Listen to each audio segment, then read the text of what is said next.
Mi nombre es Ana Lenares, soy alumno de la ESIME Culhuacán y en esta ocasión les hablaré acerca de las pruebas modulares e integrales de un software. Primero que nada y como introducción presentaré lo que son las pruebas de software, para qué nos sirven, la utilidad que éstas tienen, qué son importantes, por qué es importante aplicarlas y mencionaré algunos tipos de pruebas antes de entrar en el tema que nos corresponde. Bueno, una vez aclarado esto, comencemos.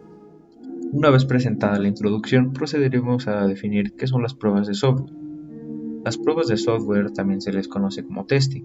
Son una parte dentro de las diferentes fases del ciclo de software que nos permiten verificar y revelar la calidad de un producto. Son utilizadas para identificar posibles fallos de implementación, calidad o usabilidad de un programa de ordenador o videojuego. Esto se traduce a: identificamos que la calidad sea la adecuada, satisfacer las expectativas y necesidades del cliente y que el producto final sea vendido con éxito. La usabilidad del programa se refiere a que funcione tal y como se espera, tal y como se ha desarrollado. En pocas palabras, las pruebas de software son una fase en el desarrollo del mismo, que consiste en probar las aplicaciones construidas, las líneas de código y que no tengan errores. Ahora procederemos a ver la importancia de la detección oportuna de estos errores. ¿Por qué es tan importante hacer estas pruebas? ¿Qué pasa si no encontramos unos errores? ¿O qué pasa si encontramos errores? La importancia de la detección oportuna. Como introducción, las aplicaciones de software han crecido en complejidad y tamaño, y por consiguiente también en costo, por lo que es crucial verificar y evaluar la calidad de lo construido de modo de minimizar el costo de su reparación, los llamados costos de calidad. Mientras antes se detecta una falla, menos son los costos de calidad. ¿Qué es un costo de calidad? Los costos de calidad es cuánto le cuesta a la empresa corregir un error desarrollado y no se vio en el desarrollo. Esos son los costos de calidad. Para determinar el nivel de calidad, se deben efectuar unas medidas o pruebas que permiten comprobar el grado de cumplimiento respecto de las especificaciones iniciales del sistema. En la cadena de valor de desarrollo de un software específico, el proceso de prueba es clave a la hora de detectar errores o fallas. Esto es, como lo mencioné anteriormente, los costos de calidad. No se pueden permitir errores, ya que un error cuesta millones de dólares corregirlos, y lo que una empresa no quiere es perder dinero.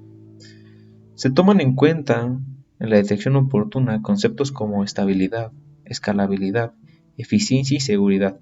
Se relaciona la calidad de un producto bien desarrollado. La estabilidad, la escalabilidad y la eficiencia son cruciales en el desarrollo de un software. Sin estos, un software no sirve, un software no atrapa a un usuario para ser vendido. Sin estas, un software simplemente fue un trabajo tirado a la basura, o no tirado a la basura como tal, pero no tendría el impacto tan amplio que se esperaría. Una vez hablado de la detección oportuna, veamos los tipos de pruebas. Una vez mencionado esto, veamos los tipos de pruebas de software que existen. A la hora de realizar la revisión del software, existen diferentes pruebas que se le hacen. Cada una de estas se emplea dependiendo de lo que se desea revisar. Primero tenemos las pruebas de validación. Esta prueba consiste en el proceso de revisión que el sistema de software producido cumple con las especificaciones y con su contenido, con lo que se especifica antes de desarrollarse. Se trata de evaluar el sistema o parte de este durante o al final del desarrollo para determinar si satisface o no los requisitos iniciales. Esto es la calidad del producto. Satisfacer las expectativas y necesidades del cliente a lo largo de la vida del producto o servicio que se está realizando, tomando en cuenta y cumpliendo las normas y los lineamientos establecidos. Posteriormente tenemos las pruebas funcionales. Una prueba funcional es una prueba basada en la ejecución, revisión y retroalimentación de la funcionalidad previamente diseñadas para el software. Las pruebas funcionales se hacen mediante el diseño de modelos de prueba que buscan evaluar cada una de las opiniones con las que cuenta el paquete informático. Esto es, hacer un prototipo del software, ver si tiene errores o no. Las pruebas funcionales están desarrolladas bajo la perspectiva del usuario, confirmando que el sistema hace lo que los usuarios esperan que hagan. Un claro ejemplo es YouTube. Cuando le damos play a un video, nosotros esperamos que se reproduzca. Pero si YouTube no hubiera pasado por una prueba funcional, probablemente el video no se reprodujera o simplemente quedaría negro. Un error funcional en su aplicación puede tener consecuencias catastróficas, desde la pérdida de credibilidad en sus clientes hasta grandes pérdidas económicas, lo que anteriormente se mencionó como costos de calidad. Aunado a esto se presentan las pruebas que a nosotros nos interesan. Comenzaremos con las pruebas modulares y posteriormente las pruebas de integración de software. Como conclusión, a las pruebas de validación y pruebas funcionales son aquellas pruebas iniciales que se le hacen a un software. Son las pruebas principales. Todo está escalonado. Se realizan diferentes pruebas, dependiendo la complejidad, dependiendo del tamaño del software y dependiendo lo que queremos revisar. Las pruebas funcionales tienen gran importancia, al igual que las pruebas modulares y las pruebas integrales que posteriormente les hablaré. Las pruebas modulares. Las pruebas modulares, también conocidas como white box o caja blanca o las pruebas unitarias, nos permiten determinar si un módulo del programa está listo y correctamente terminado. Estas pruebas no se deben confundir con las pruebas informales que realiza el programador mientras está desarrollando el módulo. El principal factor que se debe considerar al inicio de las pruebas es el tamaño del módulo a probar. Se debe considerar si el tamaño del módulo permitirá probar adecuadamente toda su funcionalidad de manera sencilla y rápida. También es importante separar los módulos de acuerdo a su funcionalidad. Si los módulos son muy grandes y contienen muchas funcionalidades, estos se volverán más complejos de probar y el encontrar algún error será más difícil. Al hacer esta labor, el analista de pruebas podrá recomendar que un módulo muy complejo sea separado en 2 o 3 módulos más sencillos. Todo esto para facilitar el encontrar un error y la revisión. Este tipo de pruebas debe ser realizado por un profesional especializado, especialmente en software testing, el cual debe estar familiarizado con el uso de herramientas de depuración y de pruebas. Asimismo, debe conocer el lenguaje de programación en el que está desarrollada la aplicación. Puede ser el lenguaje C, C++, JavaScript o todos los lenguajes de programación que existen. El objetivo fundamental de las pruebas unitarias o las pruebas modulares es asegurar el correcto funcionamiento de las interfaces o flujo de datos entre componentes.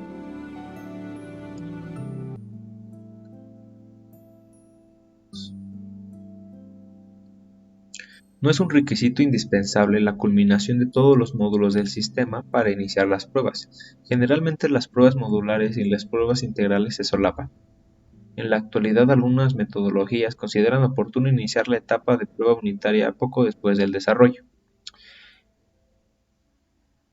Lo importante en este tipo de pruebas es que se deben tener claros los siguientes aspectos. Los datos de entrada son conocidos por el tester o el analista de pruebas, y estos deben ser preparados con minuciosidad, ya que el resultado de las pruebas dependen de estos. Se debe conocer los componentes que interactúan en cada caso de prueba. Se debe conocer de antemano qué resultados debe devolver el componente según los datos de entrada utilizados en la prueba. Un claro ejemplo, Google. Nosotros ingresamos una palabra y el software, las líneas de código, nos regresan algo, lo que nosotros esperemos. Finalmente, se deben comparar los datos obtenidos en la prueba con los datos esperados. Si son idénticos, podemos decir que el módulo superó la prueba y empezamos con la siguiente, que es la prueba de integración. Se divide en prueba de integración incremental y no incremental. Las pruebas de integración incremental debemos combinar o unir el siguiente módulo que se debe probar con el conjunto de módulos ya probados. El número de módulos se incrementa progresivamente hasta formar el programa completo.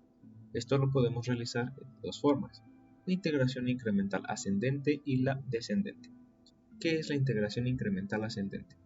En este tipo de integración se combinan los módulos de más bajo nivel en grupos que realizan alguna subfunción específica. A través de un driver, conocido como el módulo impulsor, se simulan llamadas a los módulos, se introducen los datos de prueba y se recogen los resultados. Cada grupo se prueba usando un driver, un test integrador. y este luego es sustituido por los módulos de nivel superior en la jerarquía. En el último paso se prueba el programa completo con sus entradas y salidas reales. Un ejemplo, para probar un sistema bancario, se debe empezar por los módulos que aplican lógica de negocios y que hacen cambios en la base de datos. Una vez que cada uno de estos módulos funcionan correctamente, se inician las pruebas de nivel superior, los cuales básicamente hacen llamadas a estos módulos de bajo nivel. Esta segunda etapa normalmente es mucho más rápida.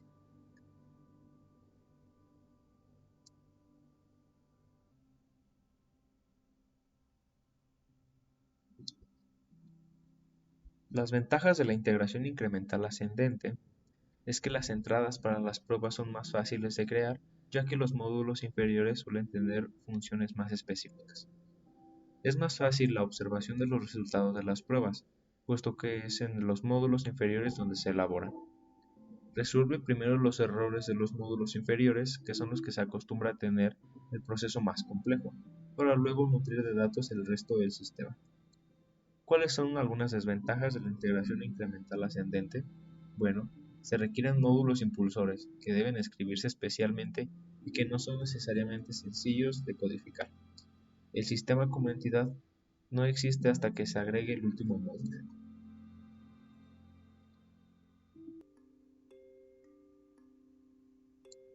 Una vez hablado de la integración ascendente, entraremos a la descendente.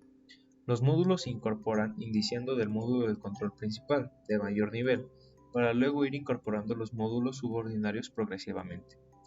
No hay un procedimiento considerado óptimo para seleccionar el siguiente módulo a incorporar. La única regla es que el módulo incorporado tenga todos los módulos que lo involucran previamente probados. En general, no hay una consecuencia óptima de integración. Debe estudiarse el problema concreto y, de acuerdo a este, buscar el orden de integración más adecuado para la organización de las pruebas. No obstante, pueden considerarse las siguientes pautas. Si hay secciones críticas, como ser un módulo complicado, se debe proyectar la secuencia de integración para incorporarlas lo antes posible. El orden de integración debe incorporar cuanto antes los módulos de entrada y salida. Existen principalmente dos métodos para la incorporación de módulos. El primer método es en profundidad. Primero se mueve verticalmente en la estructura del módulo. El segundo método es en anchura. Primero se mueve horizontalmente en la estructura del módulo. ¿Cuáles son las etapas de la integración descendente? Bueno, el módulo de mayor nivel hace de impulso y se escriben módulos ficticios simulando a los subordinados, que serán llamados por el módulo de control superior. Probar cada vez que se incorpora un módulo nuevo al conjunto ya engrasado. Al terminar cada prueba, sustituir un módulo ficticio subordinado por el real que reemplazaba. Escribir los módulos ficticios subordinados que se necesitan para la prueba del nuevo incorporado. ¿Cuáles son las ventajas del método de integración? Bueno, las fallas que pueden existir en los módulos inferiores se detectan en una etapa temprana. Permite ver la estructura del sistema desde un principio, facilitando la elaboración de demostración de su funcionamiento. Concuerda con definir primero las interfaces de los distintos subsistemas para después seguir con las funciones específicas de cada uno por separado. ¿Hay ventajas en este método? Claro que hay ventajas. La número 1. Requiere de mucho trabajo de desarrollo adicional, ya que se debe escribir un gran número de módulos ficticios subordinados. Antes de incorporar los módulos de entrada y salida, resulta difícil introducir las cosas de prueba y obtener los resultados.